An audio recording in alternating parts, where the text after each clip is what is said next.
할렐루야. 우리 수요 사경에 오신 여러분들 환영합니다. 오늘도 우리 하나님 말씀 안에 또 거하며 하나님께서 주시는 말씀으로 우리 영과 또 삶이 채워져야 할진데 이 시간에 함께 고백하며 나누길 원하는데요. 여러분은 여러분의 입술로 고백할 때에 하나님의 말씀이 여러분에게 무엇이다 라고 고백하시겠습니까? 하나님의 말씀이 여러분의 인생에 또 여러분의 삶에 어떠한 의미이십니까? 우리 시편 기자가 그렇게 고백을 하죠. 우리 시편 119편 말씀장이라고 불리는 시편 119편에 보면 하나님의 말씀은 내 발의 등이요 내 길의 빛이시니이다 이렇게 고백합니다. 저와 여러분의 입술과 삶에도 이러한 고백이 동일하게 있기를 바랍니다. 여러분들 고백하시죠? 이 시간에 우리 같이 입술로 고백했으면 좋겠는데요. 내 발의 등불 되시고 내 길의 빛이 되십니다. 함께 믿음으로 고백하겠습니다. 내 발의 등불 되시며 내 길의 빛이시라. 한 번 더 고백합니다. 내 발의 등불 되시며 내 길의 빛이시라. 내 발의 등불 되시며 내 발의 등불 되시며 내 길의 빛이시라. 여러분의 마음으로 고백합시다. 내 발의 등불 되시며 내 길의 빛이시라.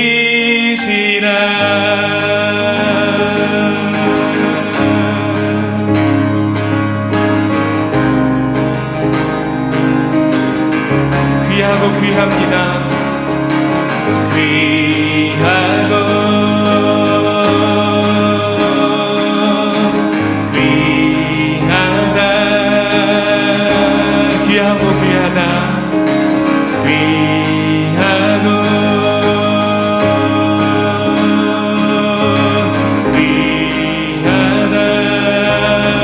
한 번 더 귀하다.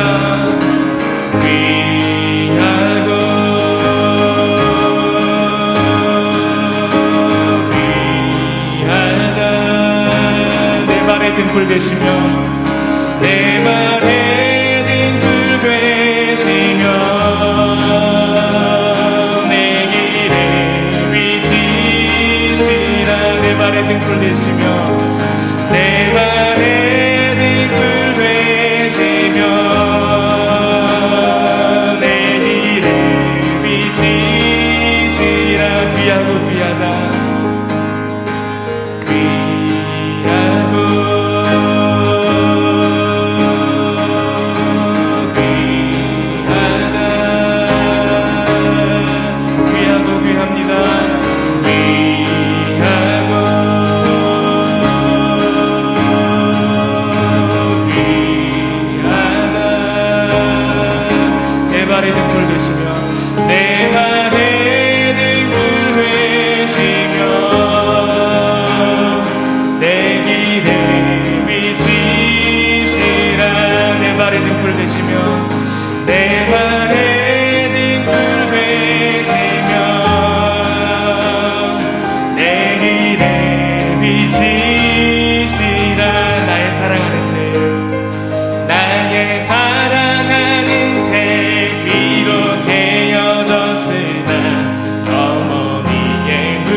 옛날 용맹스럽던 다니엘의 경험과 유대 임금 다윗과의 역사와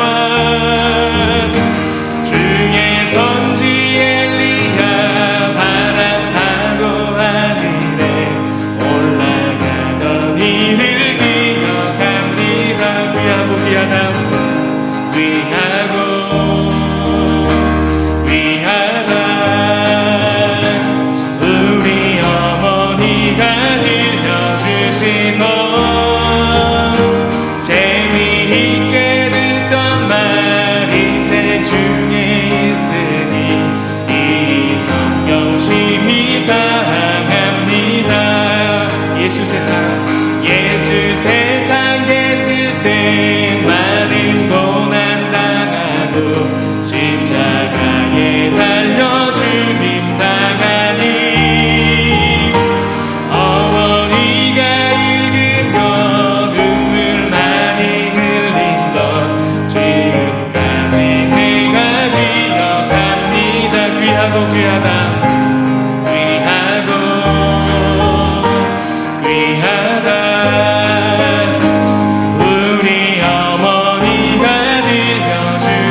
말씀 기억하면서 나도 시시때때로 성경 말씀 읽으며 주의 뜻을 따라 살려 합니다. 우리 한 번 더 고백합시다. 그때 일은 지나고 그때 일은 지나고 나의 눈에 완하오 어머니의 말씀 기억하면서 나도 시시때때로 성경 말씀 읽으며 주의 뜻을 따라 살려 합니다. 귀하고 귀하다 우리 어머니가 들려주시던 재미있게 듣던 말이 책 중에 있으니 이 성경 심히 사랑합니다. 귀하고 귀하다 귀하고 귀하다 우리 어머니가 들려주시던 재미있게 듣던 말이 책 중에 있으니 이 성경 심히 사랑합니다. 귀하고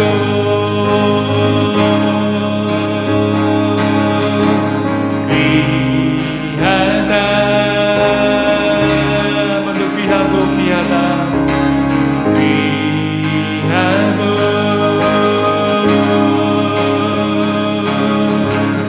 귀하다 귀하고 귀하다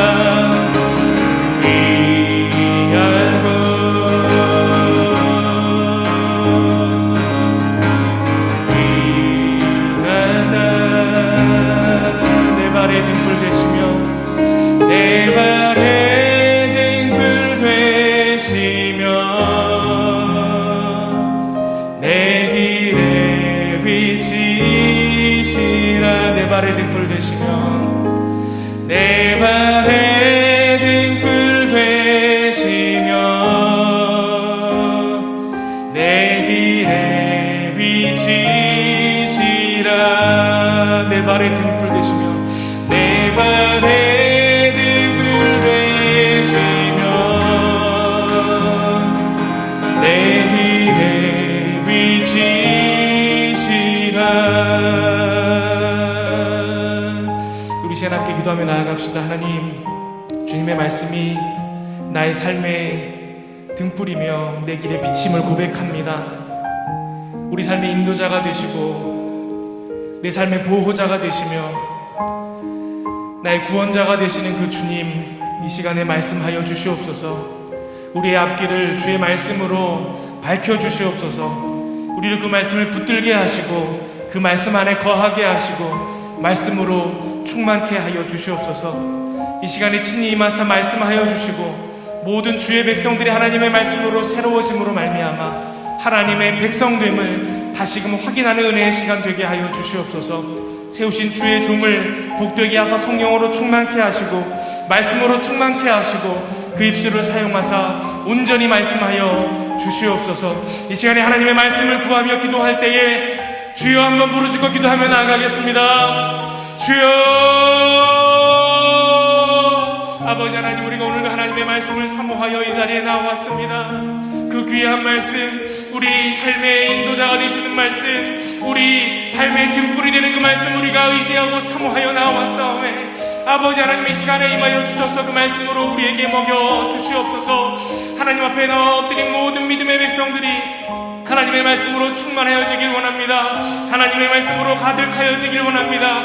하나님의 말씀으로 새로워지길 원합니다. 말씀의 백성으로 온전하여지길 원합니다. 주님이 임하셔서 우리에게 말씀하여 주시옵소서. 우리를 변화시켜 주시옵소서. 우리를 새롭게 하여 주시옵소서. 말씀에 붙들림 받은 믿음의 백성들 될 수 있도록 주님 인도하여 주시옵소서. 세워주신 주의 종에게 하나님의 권능을 더하시고 성령으로 충만케 하시고 말씀으로 넘쳐나게 하여 주시옵소서. 그 입술을 온전히 사용하사 하나님의 말씀만이 온전히 증거되게 하여 주시고 그 입술을 통해 하나님 말씀하실 때에 듣는 모든 이들이 하나님 앞에 그 말씀 앞에 엎드려 굴복하고 순종하며 새로워지는 은혜의 시간이 되게 하여 주시옵소서. 우리가 오늘도 하나님의 말씀을 붙들며 나아갑니다. 하나님 역사하여 주시옵소서.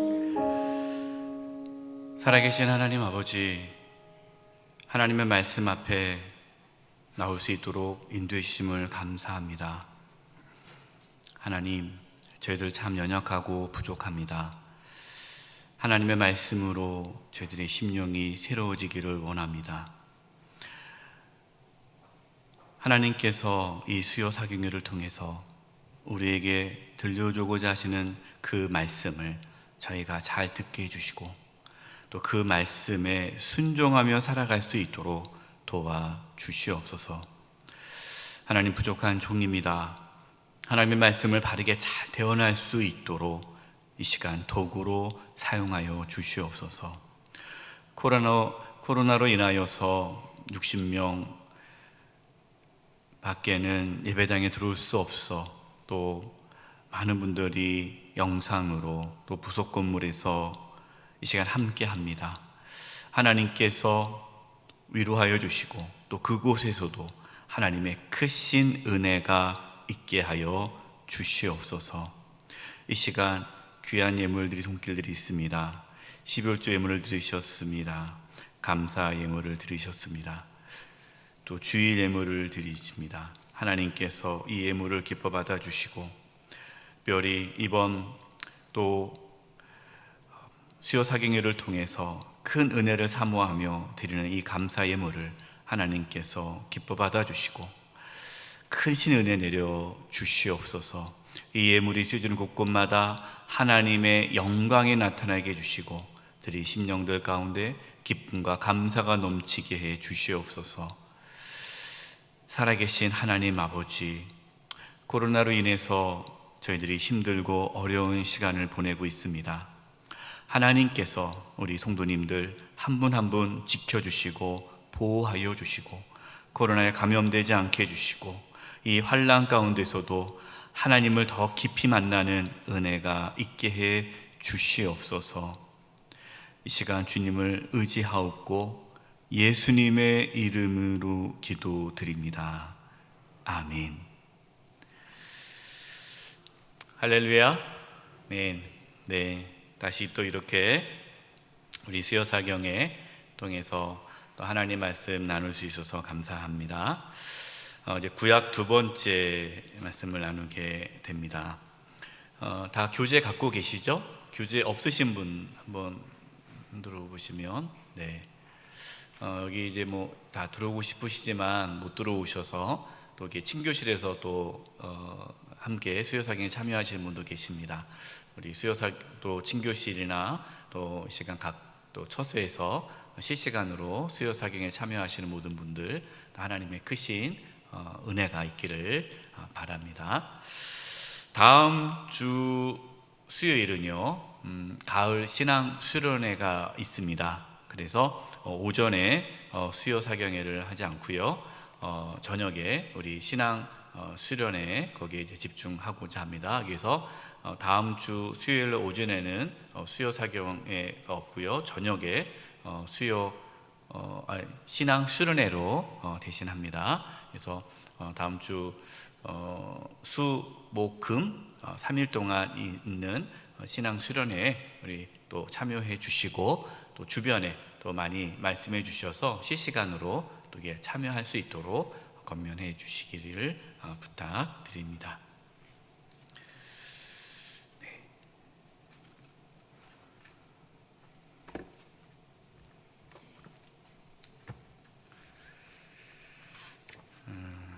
이제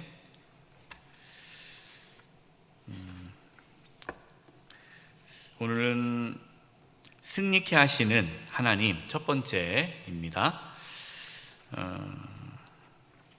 설명을 좀 드릴게요.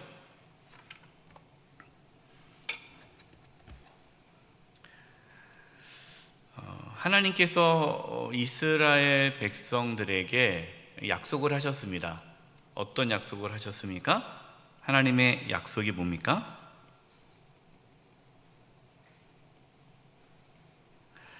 가나안 땅을 주겠다. 이 가나안 땅을 기업으로 주시겠다라고 하나님께서 말씀하셨죠. 그래서 이제 이 약속을 받고 광야에서 이제 40년의 시간을 보내고 이제 모세가 죽고 이제 가나안 땅에 들어가기 직전에 있습니다. 하나님께서 그 가나안 땅을 주신다라고 약속을 하셨고요. 그러면 이 약속, 이 가나안 땅에 들어가서 이스라엘 백성들이 가나안 땅을 이제 차지하게 되는데 실제로 이 약속이 성취되는 것, 이 성취하시는 분이 누구십니까? 하나님께서 성취하게 하시죠. 하나님께서 말씀하시고 그 말씀이 이루어지게 하십니다. 하나님께서 다 이루시는 거예요. 여기서 중요한 것이 있어요. 뭐가 중요하냐? 하나님께서 약속하시고 그 약속을 성취해 가시는데 혼자 하지 않으시고 우리를 동참시키신다라는 겁니다. 동참.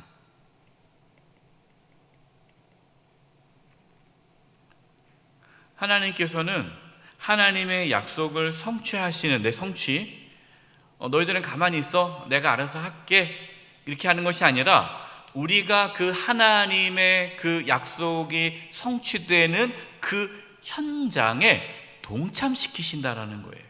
동참. 이게 중요합니다.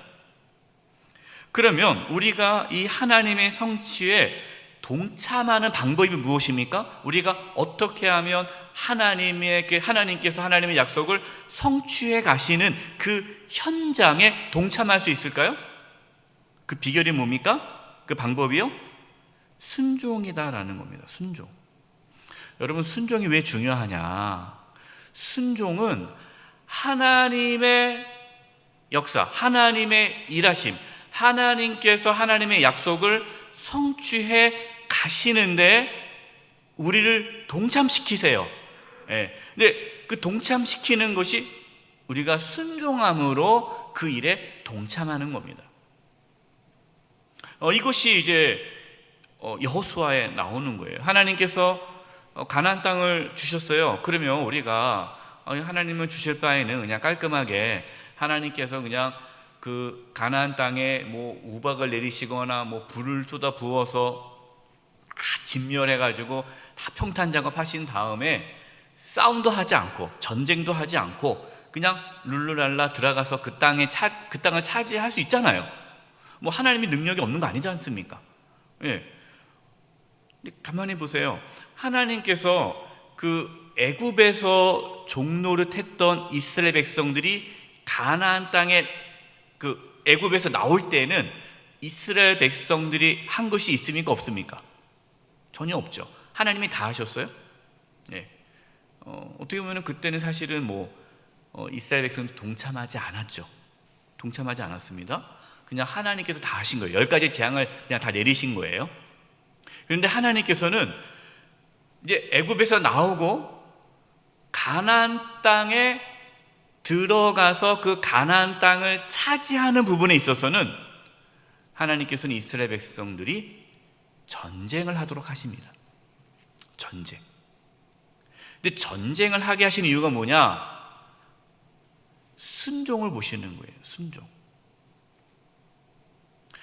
여러분, 이것도 우리의 삶도 마찬가지입니다. 하나님께서 우리 각자의 삶 가운데에 하나님께서 성취하고자 하는 놀라운 하나님의 구원의 계획이 있어요.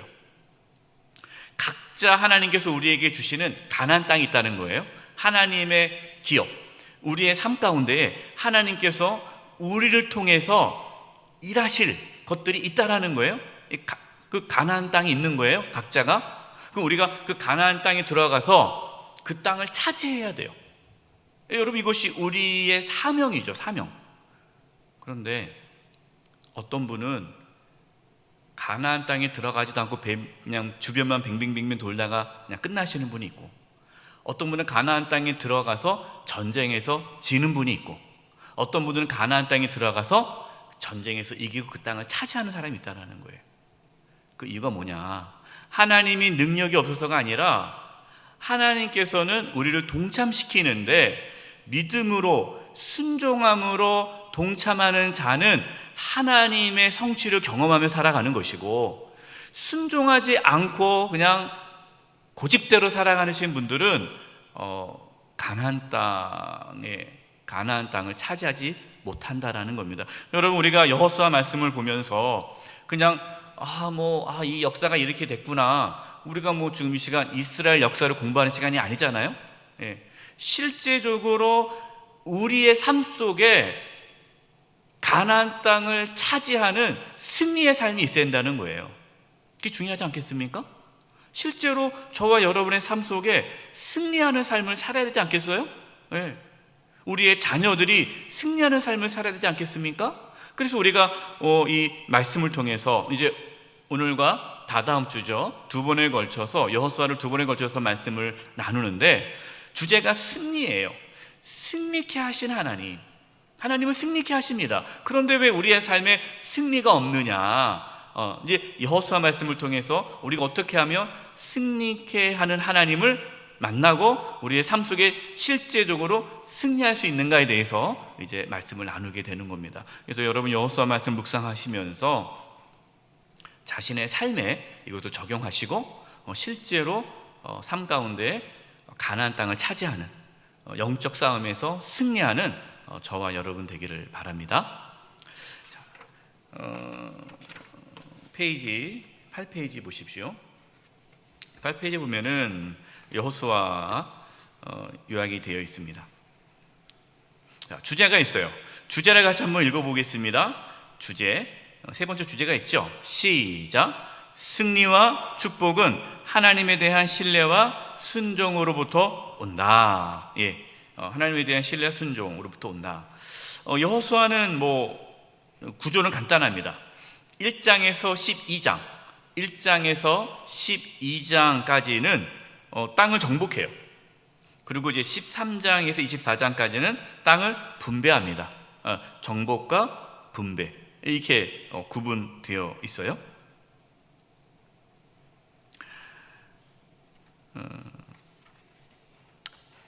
근데 참 안타까운 게요, 여러분이 이제 쭉 성경 읽으면은 이스라엘이 지파별로 다 땅을 받습니다. 땅을 다 받는데 단지파 시므온 지파는 그 유업을 상실합니다.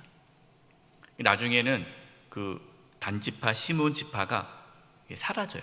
흡수됩니다. 예. 이제 그런 것이 이제 안타까운 일이죠. 저와 여러분에게는 하나님 주신 유업을 잃어버리지 않고 끝까지 갈 수 있기를 바랍니다. 자, 이제 4페이지 보도록 하겠습니다. 자, 그럼 이제 승리의 비결에 대해서 보도록 하겠습니다. 첫 번째 승리의 비결이 뭡니까? 첫 번째가 하나님이 함께 하심. 예. 승리의 비결이에요. 이게 중요하겠죠? 첫 번째는 하나님께서 함께 하시는 것이 승리의 비결이에요. 여호수아 1장 5절과 9절입니다. 우리 5절을 같이 한번 읽어볼까요? 시작. 내 평생에 너를 능히 대적할 자가 없으리니 내가 모세와 함께 있었던 것 같이 너와 함께 있을 것임이니라. 거기 동그라미 치시겠어요? 너와 함께 있을 것임이니라. 그 다음 읽어보겠습니다. 시작. 내가 너를 떠나지 아니하며 버리지 아니하리니. 지금 이제 하나님께서 이제 모세가 죽고 이제 하나님께서 여호수아를 세워서 이제 가나안 땅에 들어가라고 말씀하시는데, 하나님께서 여호수아에게 주시는 첫 번째 메시지가 뭐냐면 내가 너와 함께 하겠다라는 거예요. 함께 하겠다. 그래서 9절 보십시오. 제가 읽겠습니다. 내가 네게 명령한 것이 아니냐?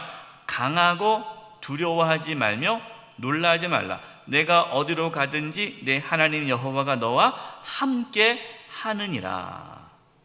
함께 하느니라 동그라미. 여러분, 우리가 승리할 수 있는 비결은요, 하나님이 함께 하시기 때문에 승리할 수가 있는 거예요. 그게 기준이에요. 그러니까 전쟁은 누구에게 속했습니까? 하나님께 속했어요. 하나님이 함께 하시면 이기는 거고, 함께 하지 않으면 지는 거예요. 그러니까 중요한 게 뭐예요? 하나님이 함께 하느냐 안 하느냐가 중요한 거예요. 다른 환경이 중요한 것이 아니에요. 뭐 군사력이 좋으냐, 뭐 힘이 있냐, 능력이 있냐, 이게 아니라 하나님이 함께 하느냐 함께 하지 않느냐는 거예요. 여러분, 우리의 삶도 마찬가지예요. 하나님이 함께 하시느냐 안 하느냐에 따라서 우리의 삶이 달라집니다. 우리 자녀들에게 그걸 가르쳐야 돼요. 뭐 좋은 대학 가야 된다, 뭐 좋은 직장 가야 된다, 좋은 사람 만나야 된다. 물론 그래야죠. 필요 없다는 거 아닙니다. 그러나 여러분, 하나님이 함께 하지 않으면 아무 소용이 없어요. 자, 두 번째, 강하고 담대한 믿음이에요. 믿음이 필요합니다. 믿음. 근데 이제 믿음이라는 것이요, 나타나는 것이 뭐로 나타납니까? 담대함으로 나타나죠. 믿음이 없으면요, 두려워해요. 그래서 믿음과 두려움은 반비례합니다. 두려울수록 나에게 믿음이 없다는 거예요. 염려하고 근심하고 두려워한다는 것은 믿음이 없다라는 거예요. 우리 가운데 담대한 믿음이 있어야 돼요. 그래서 하나님께서 계속해서 여호수아에게 그 믿음을 요구하고 있습니다. 여호수아 1장 6절과 7절 같이 한번 읽어보겠습니다. 시작. 강하고 담대하라. 너는 내가 그들의 조상에게 맹세하여 그들에게 주리라 한 땅을 이 백성에게 차지하게 하리라. 7절. 오직 강하고 극히 담대하여. 자, 여러분, 이 믿음이라는 게, 이 용기라는, 담대함이라는 게, 믿음이라는 게, 내가 그래 할 수 있어, 그래 잘 될 거야, 이런 긍정적인 사고가 아닙니다. 어떤 분들은 이 긍정적인 생각, 그냥 좋게 생각해, 잘 될 거야, 막연한 긍정적인 생각이 믿음이 아니에요. 여기 보십시오. 하나님께서 뭐라고 말씀합니까? 강하고 담대하라. 그 이유가 뭐예요? 그들에게 주리라 한 땅을 이 백성에게 차지하게 하시리라. 하나님께서 약속하셨잖아요. 말씀하셨잖아요. 그 말씀을 믿으면 담대함이 생기는 겁니다. 여러분, 믿음이라는 것은요, 하나님의 말씀이 반드시 이루어진다는 것을 믿는 게 믿음이에요. 거기서 오는 담대함이 있어요. 그래서 힘들고 어렵지만 하나님의 말씀을 붙잡으면 우리 안에 힘이 생깁니다. 용기가 생겨요. 담대함이 생겨요. 그게 필요해요. 여호수아 1장 13절을 읽어보겠습니다. 여러분 표시해 주세요. 여호수아 1장 13절 제가 읽어드릴게요. 여러분 이제 교재랑 성경책이랑 늘 갖고 오셔서 이렇게 이 진도에 맞춰서 성경을 펴가시면서 같이 보시면 좋을 것 같아요. 여호수아 1장 13절을 제가 읽어드리겠습니다. 여호와의 종 모세가 너희에게 명령하여 이르기를 너희의 하나님 여호와께서 너희에게 무엇을 주시며? 안식을 주시며. 여러분, 우리가 지난 1학기 때 저번에 구약 첫 번째 말씀을 나눌 때 중요한 주제 중에 하나가 안식이라고 했죠. 안식. 창세기의 중요한 주제가 안식이고, 하나님께서 안식을 주시기 위해 세상을 창조하셨고, 그 잃어버린 안식을 회복하기 위해 하나님이 구원의 역사를 펼쳐 가시는데, 이 가나안 땅에 들어가는 것이 안식에 들어가는 것으로 말씀하고 있다라는 거예요. 안식을 주시며 이 땅을 너희에게 주시리라 하였나니 너희는 그 말을 뭐하라? 기억하라. 그 하나님의 말씀, 약속, 그걸 붙잡으라는 거예요. 그래야 강하고 담대한 믿음이 생기는 거예요. 나는 믿음이, 목사님 저는 용기가 없어요, 늘 불안해요. 말씀을 읽으셔야 돼요. 하나님 말씀을 붙잡으셔야 돼요.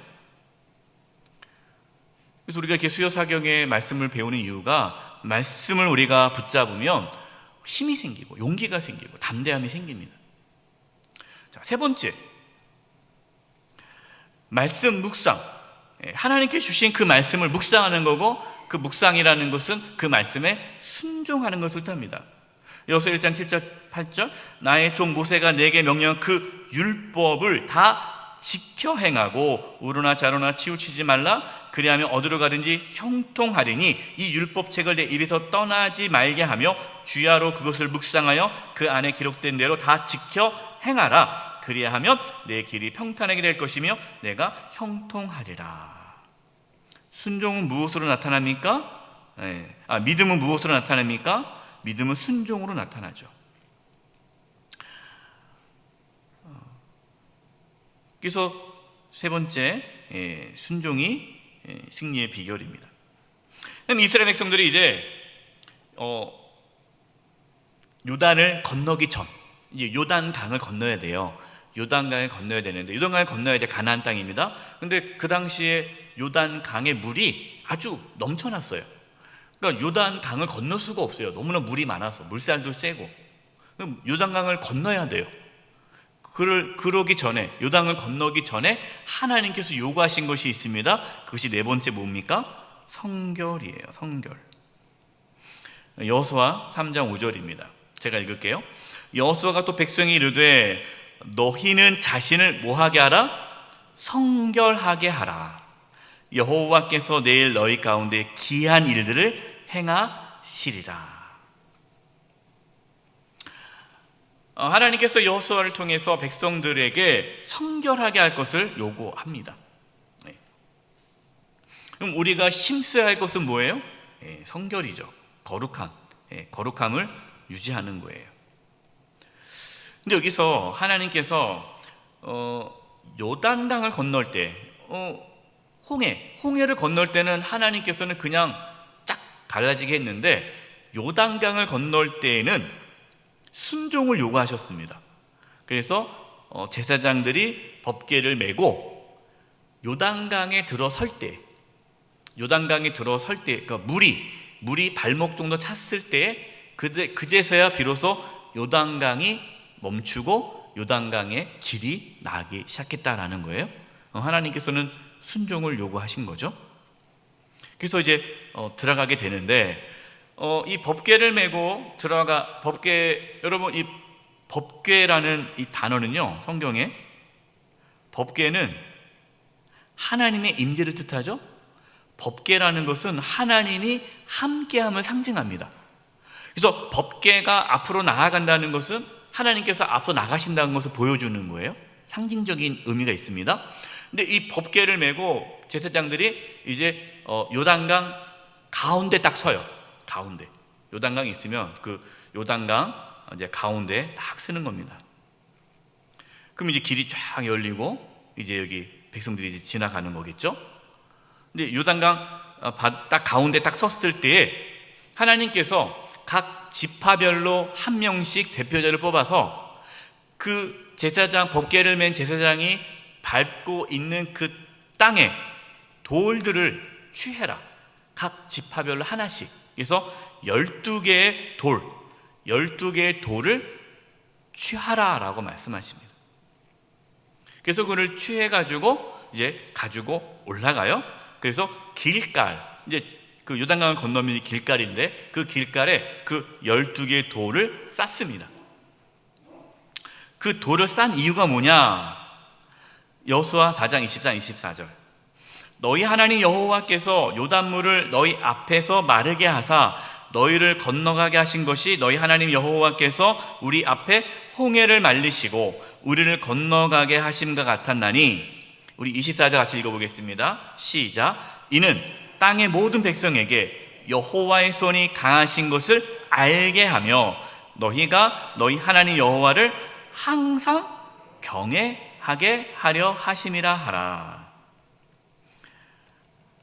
하나님께서 앞으로 자손들을 위해서, 후손들을 위해서, 지금 이스라엘 백성들은 요단강을 건너니까 하나님의 기적을 경험하고 있잖아요. 그러나 이 요단강을 건너지 않았던 그 가나안 땅에서 태어난 자녀들은 이 사건을 모르지 않습니까? 그래서 이 길갈에 12돌을 세워서 자녀들이 이 돌이 무엇입니까? 라고 물어본다면 하나님께서 이렇게 건너가게 하셨다라는 것에 말씀하면서 하나님을 경외하도록 하기 위해 이 돌을 세우라라는 것입니다. 승리의 비결은 하나님을 경외함에 있다라는 거예요. 하나님께서 함께 하셔야 여러분 우리는 승리할 수 있습니다. 근데 하나님께서 함께하는 삶에 있어서 필요한 것은 믿음이 있어야 되고, 그 믿음은 순종으로 나타나고 우리가 하나님 앞에 성결하고 경외할 때에 하나님께서 그와 함께 하시고 승리하는 삶을 살게 된다라는 것을 이 여호수아를 통해서 우리에게 말씀하고 있는 거예요. 그다음에 두 번째 보십시오. 하나님의 백성의 정체성을 보여준 라합입니다. 이 라합 사건이 나와요. 여러분, 라합은 누굽니까? 기생이에요. 이 여리고성에 살고 있는 기생입니다. 라합은 이방인이죠. 여러분, 라합은요 이방인이고 거기에다가 또 기생이에요. 그러면 라합은 하나님의 구원을 받을 만한 사람이 안 되죠. 하나님의 백성이 될 수가 없습니다. 그런데 라합이 구원을 받지 않습니까? 이것은 하나님의 백성의 정체성을 보여주는 거예요. 보겠습니다. 라합이 어떠한 신앙 고백을 합니까? 여호수아 2장 9절에서 11절 말하되 여호와께서 이 땅을 너희에게 주신 줄을 내가 아노라. 이제 정탐꾼이 이제 가나안 땅에 들어가서 정탐꾼을 보내잖아요. 여리고성에 정탐꾼을 보내는데 이 정탐꾼이 들어왔다는 것이 발각됩니다. 이 정탐꾼들이 숨어야 되는데 숨을 데가 없는 거예요. 그때 이 기생 라합이 이 정탐꾼을 숨겨줍니다. 숨겨줘요. 근데 그 숨겨진 이유에 대해서 설명하는 거예요. 그 이유가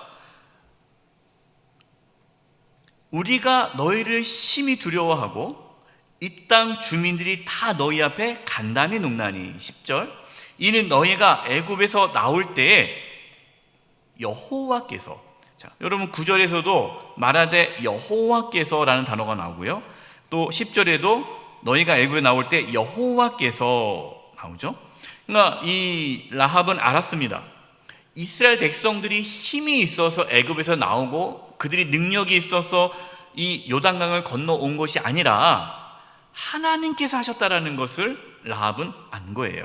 그래서 하나님께서 여호와께서 너희 앞에 홍해의 물을 마르게 하신 일과 너희가 요단 저쪽에 있는 아모리 사람의 두 왕 시온과 옥에게 행한 일 곧 그들을 전멸시킨 일을 우리가 들었음이니라. 우리가 듣자 곧 마음이 녹았고 너희로 말미암아 사람이 정신을 잃었나니, 그 다음 중요한 말씀이 나오죠. 너희의 하나님 여호와는 위로는 하늘에서도 아래로는 땅에서도 하나님이시니라.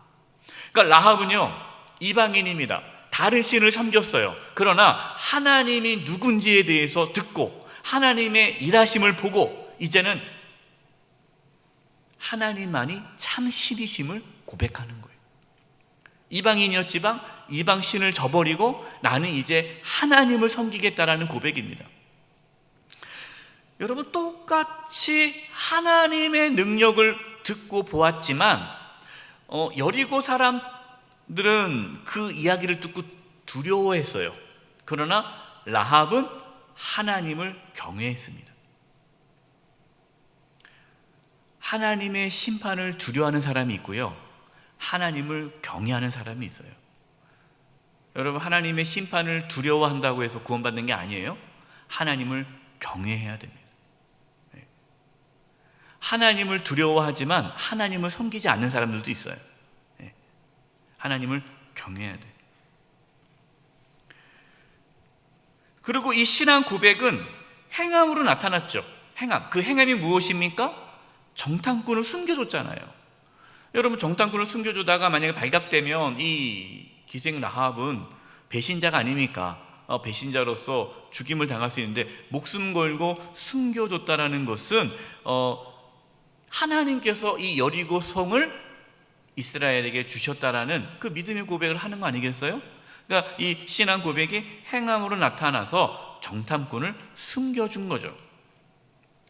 자, 그러자 이제 이 라합이 부탁을 합니다. 내가 너희를 숨겨줬듯이 너희들이 이제 여리고성을 이제 함락하게 될 텐데 나와 우리 가족을 구원해 달라라고 부탁을 하죠. 이 정탐꾼이 뭐라고 말을 합니까? 그러면 이 창문에 붉은 줄을 매라라고 합니다. 이 붉은 줄이 하나의 표시가 되겠죠. 네. 여러분, 이 붉은 줄은 십자가를 상징합니다. 십자가. 여러분, 기생 라합이 이 여리고성이 무너졌을 때 그 집에 있었던, 그러니까 상상해 보세요. 여리고성이 무너졌어요.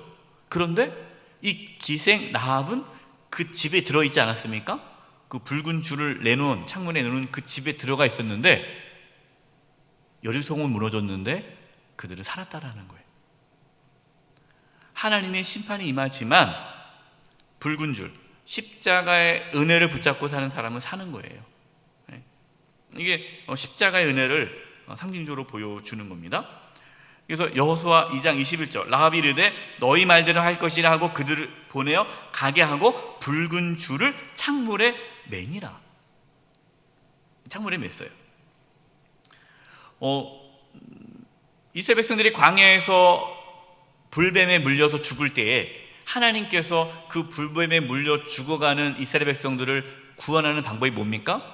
모세에게 통해서 놋뱀, 놋으로 만든 뱀을 만들어서 장대에 이렇게 달아 올려라. 그러면 누구든지 그 놋뱀을 쳐다보는 자는 살겠다 그랬어요. 뭘 요구하는 겁니까? 순종을 요구하는 거예요. 순종. 여러분, 그것도 순종이죠. 라합이 뭐 붉은 줄을 이렇게 뭐 낸다고 뭐 살까 하면은 뭐 같이 죽는 거예요. 근데 그 순종함으로 구원을 받게 된 거죠. 하나님의 백성의 정체성이 무엇입니까? 그가 이방인이냐, 뭐 그가 뭐 기생이냐, 그가 그동안 어떻게 살았느냐, 그동안 그가 과거에 뭐 부도덕한 삶을 살았느냐, 도덕적인 삶을 살았느냐, 그게 중요한 것이 아니라는 거예요. 어떻게 보면 이 여리고 송에서 가장 부도덕한 삶을 산 사람 중에 한 사람이 이 기생 라합이 아니겠습니까? 그렇잖아요. 이 기생 라합보다 더 도덕적으로 훌륭한 사람도 많을 거 아니겠어요? 하나님의 백성의 정체성은 도덕적으로 훌륭한 사람이 아니라, 그게 기준이 아니라 하나님을 경외하고 하나님의 말씀을 믿고 그 말씀에 순종하는 자는 하나님의 백성이 된다는 것을 보여주는 거예요. 저와 여러분도 예수 그리스도를 믿음으로, 말씀에 순종함으로 하나님의 자녀가 되었습니다. 세 번째, 승리를 위한 준비입니다. 이제 가나안 땅에 이제 들어갔어요. 이제 이스라엘 백성들이 이제 가나안 땅에 들어갔는데 하나님께서 여리고성을 함락시키기 전에 하나님께서 여호수아를 통해 이스라엘 백성들에게 요구하신 것이 있습니다. 그것이 할례, 그 다음에 유월절. 할례와 유월절을 하라고 합니다. 여러분, 이 할례라는 것은 구별이잖아요. 구별. 하나님의 백성이라는 구별시키는 것이 할례인데, 유월절은 무엇입니까? 이스라엘 백성들이 애굽에서 나올 때에 그 양을 잡아서 피를 임방에 뿌리면, 그리고 그 피 뿌린 그 집 안에서 양 고기를 먹으면 하나님의 그 죽음의 그 심판이 넘어가는 그 절기가 유월절이잖아요. 그래서 유월절을 지킬 것을 말씀하셨는데, 이 유월절은 하나님의 구원을 상징하죠. 그럼 이 할례와 유월절을 하나님께서 하라라고 하는 것은 다시 하나님과의 관계를 너희들이 재설정하라라는 뜻이에요. 자, 이제 보겠습니다. 6페이지 보십시오. 6페이지. 여호수아 5장 2절. 그때에, 여러분 그때가 어느 때입니까? 5장 1절에 보면은 그때가 어느 때냐? 앞에서 여리고 사람들이 하나님께서 이 요단강 물을 말리시고 이스라엘을 요단강을 건너가게 하신 것으로 인해서 가나안 땅 족속이 그들의 마음이 녹고 정신을 잃어버린 그때에, 여러분 그때면은 뭐 해야 돼요? 들어가서 싸워야죠. 전쟁할 좋은 기회 아닙니까? 근데 가장 좋은 그때에 하나님께서는 할례를 행하게 하십니다. 여러분 할례라는 것은요, 할례를 받으면은 뭐 움직이기가 어렵잖아요. 예, 그 다 날 때까지는 어렵지 않습니까? 그리고 생각해 보세요. 지금 여리고성 앞에 있어요. 여리고성 앞에 있는데 이 적군을 앞에 두고 남자들이 다 할례를 행한다. 왜냐하면 그 전에 지금까지 한 번도 할례를 행하지 않았어요. 이스라엘 백성들이 가나안 땅을 떠날 애굽을 떠날 때 그때 다 할례를 했는데 광야에 살 때 광야 40년 동안 한 번도 할례를 행하지 않았어요. 그럼 광야에서 태어난 사람들 있지 않습니까? 광야에서 태어난 사람들 이제 40살이 됐다면 할례를 받지 않았기 때문에 그러면 다 할례를 받아야 되는 거예요. 그러면 40살까지, 그러면 전쟁에서 나와서 전쟁에서 싸움이 가장 왕성한 사람이 20대, 30대 아니겠습니까? 40까지 이렇게 본다면 가장 싸움을 잘할 수 있는 나이에 있는 모든 남성들을 다 할례를 하는 거예요. 위험한 거죠. 근데 그때 여호와께서 여호수아에게 이르시되 너는 부싯돌로 칼을 만들어 이스라엘 자손들이 다시 할례를 행하라 하시매. 그러니까 너희들이 지금 나가서 전쟁을 하겠다라고 생각할 필요 없다. 이 전쟁은 하나님께 속한 것이다. 너희는 나와의 관계에 더 집중하라. 할례를 통해서 우리가 하나님의 백성이 되었다라는 그 의식, 그거를 다시 쌓는 거예요. 여러분, 우리도 할례를 하죠.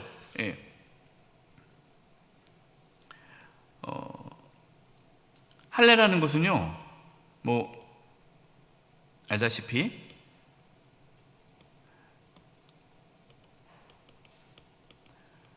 단순히 육체적인 할례를 뜻하는 것이 아닙니다.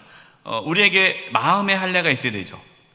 또 너희가 마음의 할례를 받으라. 마음의 할례가 무엇입니까? 우리의 마음을 하나님께 온전히 바치는 거예요. 구별해서 드리는 거예요. 우리가 이 땅에서 하나님의 승리를 이루기 위해 준비 작업이 무엇입니까? 마음의 할례를 하는 거예요. 하나님과의 관계를 회복하기 위해 우리가 애써야 돼요. 그래서 여러분 중요한 것이 있습니다. 여러분 어떠한 중요한 사건, 어떠한 중요한 일을 하기 전에 하나님과의 관계에 더 집중하셔야 돼요. 바쁘잖아요. 어떤 중요한 사건이 있다, 어떤 중요한 일이 있다, 큰 결정을 해야 된다. 그럴 때 어느 것보다도 먼저 하나님과의 관계에 더 집중하셔야 돼요. 하나님과 관계. 유월절이라는 것은 구원의 은혜에 깊이 들어가는 거예요. 그래서 여호수아 5장 10절입니다. 또 이스라엘 자손들이 길갈에 진쳤고 그달 14일 저녁에는 여리고 평지에서 유월절을 지켰으며. 우리가 예수님을 믿음으로 죄사함을 받아 하나님의 자녀가 되었다라는 그 구원의 확신 가운데 설 때에 승리할 수 있어요. 그래서 이제 중요한 말씀을 드리는데요. 여러분, 승리는요, 하나님께서 우리를 승리케 하시는데 승리는 내가 기도한다고 해서 승리되는 게 아닙니다. 내가 하나님을 위해서 열심히 산다고 하나님께서 우리의 삶을 승리케 하시는 것이 아니에요. 하나님께서 우리를 승리케 하시는 그 기준은 뭐냐? 네가 내 자녀냐 아니냐는 거예요. 하나님의 자녀는 반드시 승리합니다. 근데 하나님의 자녀가 아닌 사람은 아무리 교회에서 열심히 충성해도 하나님이 그의 삶 가운데 승리를 허락하지 않으세요. 왜? 하나님과 관계없는 자이기 때문이에요. 그래서 저는 안타까운 게요, 신앙생활 하신 분들 중에 자기가 하나님의 자녀라는 그 구원의 확신을 확실하게 경험하지 않고, 내가 하나님의 자녀라는 그 구원의 확신 있지 않습니까? 그 십자가의 은혜, 이 구원의 확신을 갖지 않고 그냥 내가 열심히 하나님을 위해서 일을 하면 하나님께 날 도와주시겠지, 내가 열심히 기도하면 하나님 나를 도와주시겠지, 막연하게 그렇게 신앙생활 하시는 분들이 있어요. 여러분, 그것은 착각입니다. 그렇지 않아요. 아무리 열심히 하나님을 위해서 일을 해도 그 사람이 예수님을 믿어 하나님의 자녀가 되지 않으면 그의 삶에 하나님께서 개입하지 않으십니다. 그래서 중요한 것이 우리의 자녀들이 하나님을 만나고 예수님을 믿어 하나님의 자녀가 돼야 돼요. 그래야 하나님께서 우리의 자녀의 삶에 역사하는 거예요. 네. 어떤 분들은 자녀가 교회를 나오든 말든 그냥 내가 열심히 자녀를 위해서 기도하니까 우리 자녀가 잘 되겠지. 예, 목사님, 내가 우리 자녀들을 위해서 그렇게 내가 맨날 기도하니까 우리 자녀가 잘 될 거예요. 여러분, 안 됩니다. 잘 될 수가 없어요. 예. 하나님의 자녀가 되어야죠. 예. 할례를 받고 유월절을 지켜야 돼요. 두 번째, 내 신을 벗으라. 예. 하나님께서 이제 전쟁, 이제 여리고성을 점령해야 되는데 전쟁하기 전에 이렇게 말씀합니다. 여호수아 5장 14절 15절. 그가 이르되 아니라 나는 여호와의 군대의 대장으로 지금 왔느니라 하는지라. 여호수아가 얼굴을 땅에 대고 엎드려 절하고 그에게 이르되 내 주여 종에게 무슨 말씀을 하려 하시나이까. 군대 장관이 나타났어요. 칼을 빼들고 나타났어요. 그러자 무슨 말씀을 하시렵니까? 15절 읽어보겠습니다. 시작. 여호와의 군대 대장이 여호수아에게 이르되 내 발에서 신을 벗으라.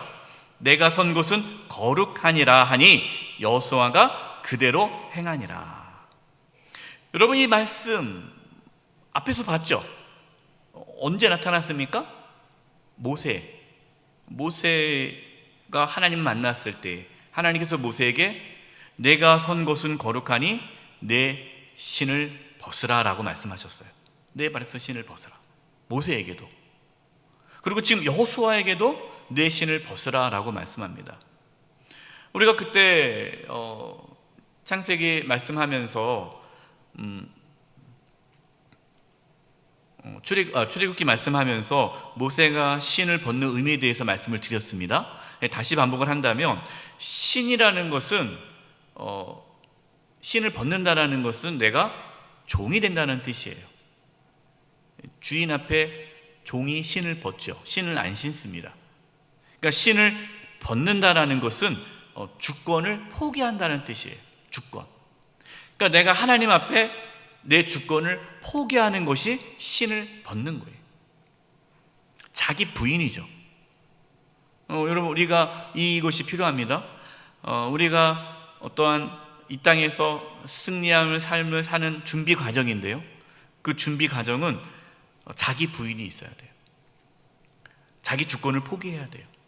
이게 뭐죠? 예수님을 주님으로 모셔야 돼요. 여러분, 우리의 주인이 누구십니까? 예수님이죠? 네. 예수님이 우리의 주인이세요. 이것을 다시 되새기고 그를 깨닫고 예수님을 나의 주인으로 받아들여야만 우리의 삶에 이제 하나님이 개입하시고 승리케 되는 역사가 나타나는 거예요. 앞에서 승리의 비결에 대해서 말씀을 드렸는데 지금 승리를 위한 준비는 그 앞에요. 그 전 단계. 그래서 우리가 예수님을 믿어 구원을 받고 예수님을 나의 주인으로 모시는 사람이 이제 하나님의 자녀가 되어서 앞으로 다시 가면은 하나님이 함께 하시게 되고 믿음을 갖게 되고 말씀 묵상하고 순종하게 되는 거예요. 그래서 우리에게 필요한 것은 신을 벗는 자기 주권을 포기하는 거다라는 거죠. 근데 사실은 우리가 이것은 이례적인 사건이 아닙니다. 하나님 앞에 신을 벗는다는 것은 매일매일 이루어져야 될 삶이에요. 그래서 바울은 나는 날마다 쳐서 복종한다 그러죠. 우리가 날마다 하나님 앞에 나 자신을 쳐서 복종해야 돼요. 날마다 자기를 부인하는 삶을 살아야 돼요. 여러분, 이것이 신앙의 삶입니다. 이제 신을 벗었어요. 그러고 나서 이제 여리고성을 이제 점령합니다. 자, 네 번째, 여리고성의 승리와 아이성의 패배. 첫 번째 만난 성이 여리고성이 엄청 큰 성입니다. 근데 하나님께서 그들에게 뭐라고 말씀합니까? 매일 하루에 한 번씩 돌라 그래요. 한 번씩 6일 동안. 근데 돌 때 침묵하라고 합니다. 침묵, 떠들지 말라고 해요. 왜 침묵하라고 할까요? 말을 하면 불평이 나올 거 아니겠어요. 이 더운 날씨에 무슨 이게 한 바퀴 도는 게 무슨 의미가 있냐, 투덜 그러면은 하나님의 역사가 나타나지 않아요. 그러니까 아예 말을 못하게 하는 거예요. 여러분, 불평불만이 나오면요 하나님의 역사는 사라집니다. 침묵 가운데 매일 한 번씩 6일 동안 돌았어요. 그 다음에 7일째 7번 돕니다. 여러분, 성경에 7은 무슨 숫자라고 그랬어요? 완전수. 그러면은 7일째 7번 돈다는 것은 완전한 순종을 의미하는 거죠. 그래서 7번 돈 다음에 와 소리 지었어요. 소리 지르라 할 때 질렀어요. 그러자 여리고성이 무너졌습니다. 근데 여리고성이 무너졌는데 하나님께서 그 여리고성은 첫 열매 아닙니까? 첫 열매. 그렇기 때문에 여리고성을 하나님께 온전히 바치라고 말씀합니다. 첫 열매이기 때문에. 거기서 뭔가 탈취물을 취하지 말아라, 하나님께 온전히 바치라라고 말씀하네요. 그것이 여호수아 6장 17절과 18절입니다. 거기 써주세요. 여호수아 6장 17절과 18절 제가 읽을게요. 여호수아 6장 17절 18절입니다. 이 성과 그 가운데 있는 모든 것은 여호와께 온전히 바치되 기생 나합과 그 집에 동거하는 자는 모두 살려주라. 이는 우리가 보낸 사자들을 그가 숨겨주었음이니라. 18절, 너희는 온전히 바치고 그 바친 것 중에서 어떠한 것이든지 취하여 너희가 이스라엘 진영으로 바치는 것이 되게 하여 고통을 당하게 되지 아니하도록 오직 너희는 그 바친 물건에 손대지 말라. 어떤 분은 이런 얘기를 해요. 하나님께서 좀 쪼잔하시게 그 아간이 조금 훔쳤다고 해서 그렇게 화를 내시느냐. 여러분, 하나님께서 단순히 아까워서 그 말씀하신 것이 아닙니다. 하나님의 주권, 그리고 이 첫 성은 하나님께 온전히 바칠 것을 하나님께서 말씀하셨어요. 그렇죠?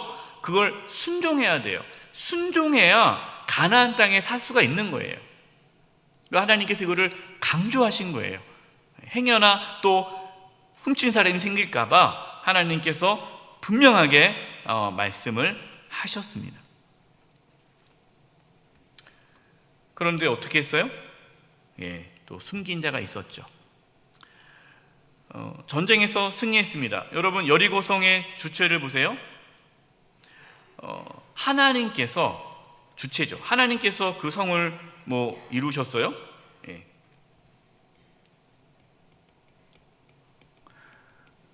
여리고성과 아이성을 이제 비교해 보면 하나님이 주체예요.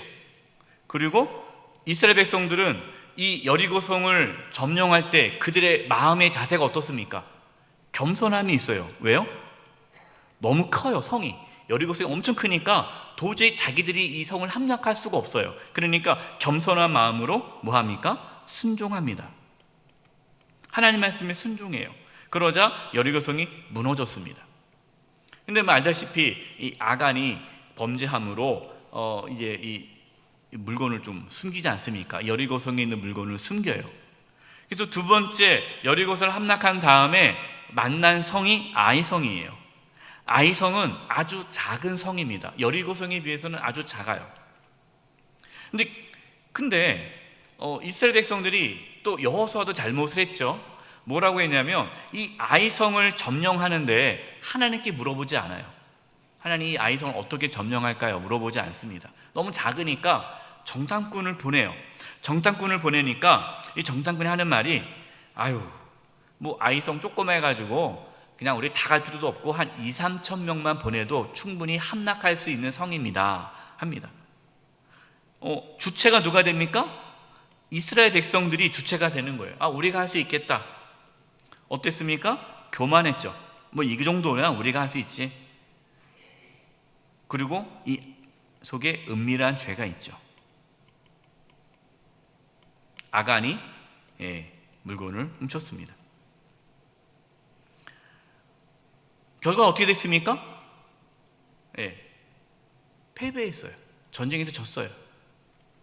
그러니까 여호수아가 속상한 거예요. 아니 여리고성은 그렇게 멋지게 승리케 하셨는데 이 아이성은 하나님께서 왜 그렇게 하실까 해서 이제 여호수아가 하나님 앞에 원망을 하죠. 하나님 어떻게 이럴 수가 있습니까? 원망을 하자 하나님께서 말씀하십니다. 이것이 여호수아 7장 12절. 여러분 여호수아 7장 12절 한번 보세요. 여호수아 7장 12절 제가 읽겠습니다. 그러므로 이스라엘 자손들이 그들의 원수 앞에 능히 맞서지 못하고 그 앞에서 돌아섰나니 이는 그들도 온전히 바친 것이 됨이라. 그 온전히 바친 물건을 너희 중에서 멸하지 아니하면 하나님께서 말씀하시는 거예요. 내가 다시는 너희와 함께 있지 아니하니라. 하나님께서 함께 하지 않는다라는 거예요. 그러니까 착각하지 말아라. 너희가 여리고성을 무너뜨리는 것, 또 이 아이성도 무너뜨릴 수 있는 것은 내가 너희와 함께해야 가능하다. 내가 너희와 함께하지 않겠다. 함께하지 않겠다라는 건 뭡니까? 너희가 승리할 수 없다라는 거예요.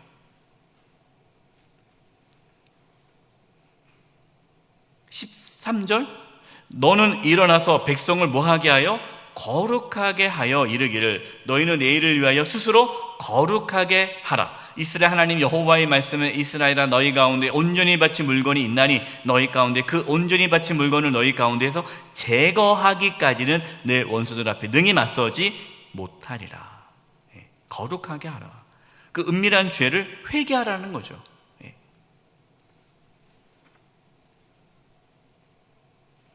결국 어떻게 됐습니까? 아간이 하나님께서 아간을 드러내게 되죠.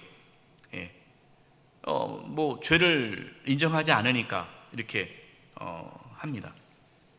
그래서 결국에는 이 아간이 아간과 그의 모든 가족과 모든 재산이 다 죽게 되죠. 이게 5번입니다. 여호수아 7장 24절. 여호수아가 이스라엘 모든 사람과 더불어 세라의 아들 아간을 잡고 그 은과 그 외투와 그 금덩이와 그의 아들들과 그의 딸들과 그의 소들과 그의 나귀들과 그의 양들과 그의 장막과 그에게 속한 모든 것을 이끌고 아골 골짜기로 가서 뭐합니까? 돌을 던져서 죽이고 돌 무덤을 쌓게 되죠. 아골 골짜기라고 합니다. 이 아골은 괴로움이란 뜻이에요.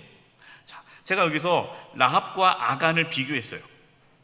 여러분 라합은 이방인이고 기생이에요. 아간은 유다 자손이에요. 여러분 유다 자손은 그 당시에 이스라엘에서는 뼈대 있는 집안입니다. 뭘 말씀하시는 거예요? 가정과 환경보다 중요한 것이 하나님을 섬기는 것이다. 아무리 집안이 좋아도 아무리 가정 환경이 좋아도 뼈대 있는 집안이라 할지라도 여러분 하나님을 온전히 섬기지 않으면 하루아침에 망하는 거예요. 어떤 분들은 저는요 집안이 별 일 없어요. 집안 형편도 좋지 않아요. 좋은 가정이 아니에요. 여러분 괜찮아요. 우리가 어떠한 가정이 있든지 우리가 어떠한 환경이 있든지 하나님을 우리가 바르게 섬기면 우리가 하나님을 대하는 태도에 따라서 운명이 바뀐다라는 거예요.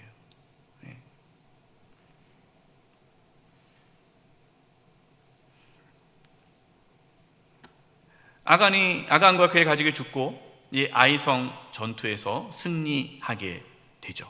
아이성 전투도 하나님의 명령에 따라 움직이지 않습니까? 그래서 전쟁에서 승리하게 됩니다. 근데 여섯 번째, 구원받은 기브온 족속.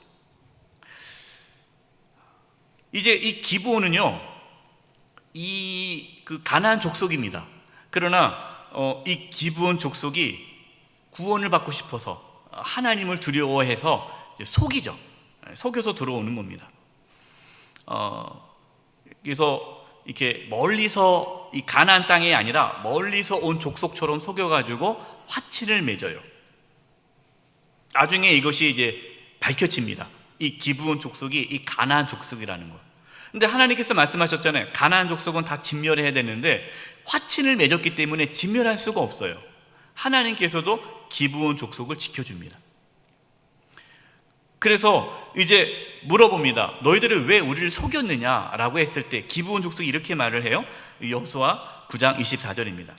그들이 여호수아에게 대답하여 이르되 당신의 하나님 여호와께서 그의 종 모세에게 명령하사 이 땅을 다 당신들에게 주고 이 땅의 모든 주민을 당신들 앞에서 멸하라 하신 것이 당신의 종들에게 분명히 들림으로 당신들로 말미암아 우리의 목숨을 잃을까 심히 두려워 이같이 하였나이다. 우리는 하나님을 두려워합니다. 하나님께서 그렇게 하실 것을 믿습니다. 그래서 우리는 살고자 거짓을 말했는데 용서해 주십시오라는 거죠. 그래서 결국에는 이 기브온 족속이 나무, 제사를 지내려면 나무를 피해야 되지 않습니까? 물을 길러야 되잖아요. 그래서 이 기브온 족속이 제사를 이제 할 때 필요한 인력으로 나무를 패고 물 깃는 일을 합니다. 여러분 놀랍지 않습니까? 하나님께서요 가나안 족속을 진멸하라고 말씀했지만 또 그 말씀을 듣고 회개하고 하나님을 섬긴 기브온 족속을 하나님이 구원해 주셨다라는 거예요.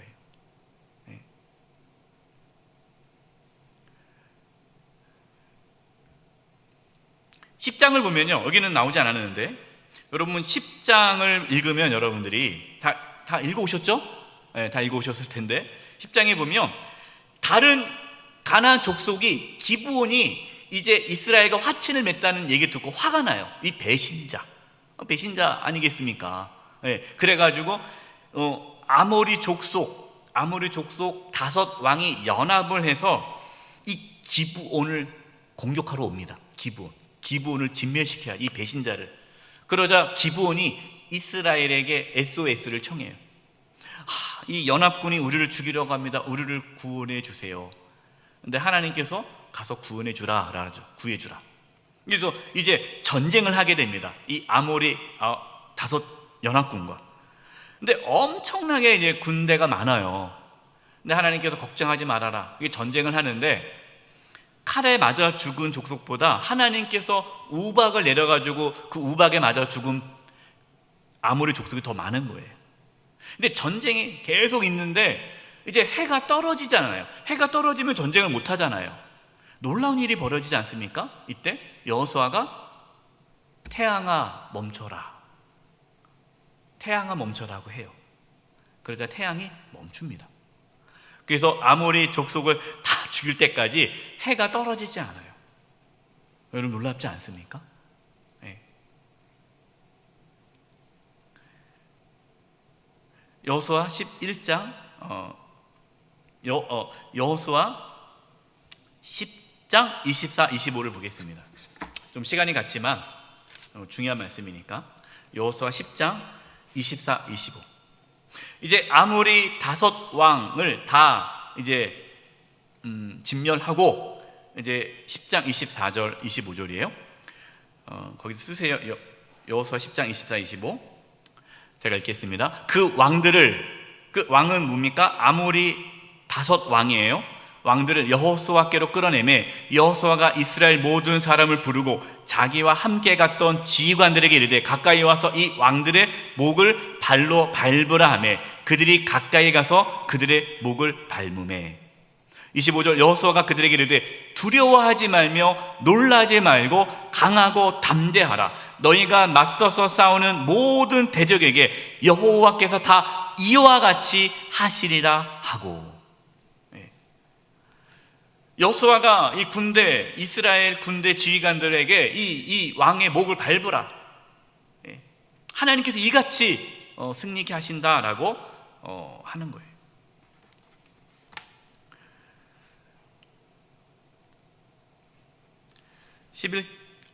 6번째 구원받은 기본 족속 보면은 이제 여호수아 11장 19절 20절입니다. 기본 족속, 희위 족속 외에는 이스라엘 자손과 화친한 성읍이 하나도 없고 이스라엘 자손이 싸워서 다 점령하였으니 그들의 마음이 완악하여 이스라엘 대적하여 싸러온 것은 여호와께서 그리하게 하신 것이라. 그들을 진멸하여 바치게 하여 은혜를 입지 못하게 하시고 여호와께서 모세에게 명령하신 대로 그들을 멸하려 하심이었더라. 기본 족속만 빼고 다 이제 진멸하게 됩니다. 자, 7번 순종과 승리. 여호수아 11장 15절입니다. 15절 같이 한번 읽어보겠습니다. 11장 15절 시작. 여호와께서 그의 종 모세에게 명령하신 것을 모세는 여호수아에게 명령하였고 여호수아는 그대로 행하여 여호와께서 모세에게 명령하신 모든 것을 하나도 행하지 아니한 것이 없었더라. 여러분, 결론이에요. 순종이죠. 하나님께서 모세에게 명령하신 것을 모세는 여호수아에게 다 명령하였고 여호수아는 그대로 행하였다라는 거예요. 순종함으로 이 전쟁에서 승리하게 되었다라는 겁니다.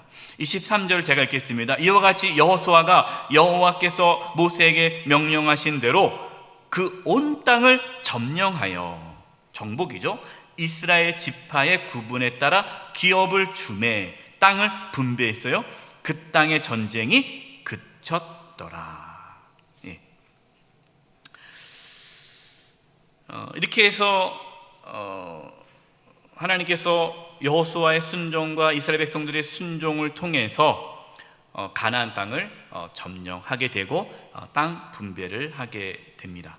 우리 다음번에는 이제 땅을 다 점령했지만, 다 분배했지만 아직, 이미와 아직, 다 땅을 점령했지만 또 아직 점령하지 않은 땅들이 있어요.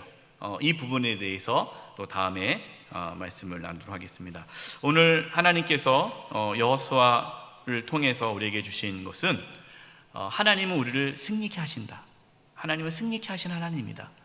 혼자만 하나님이 일하시는 것이 아니라 우리를 동참시키신다.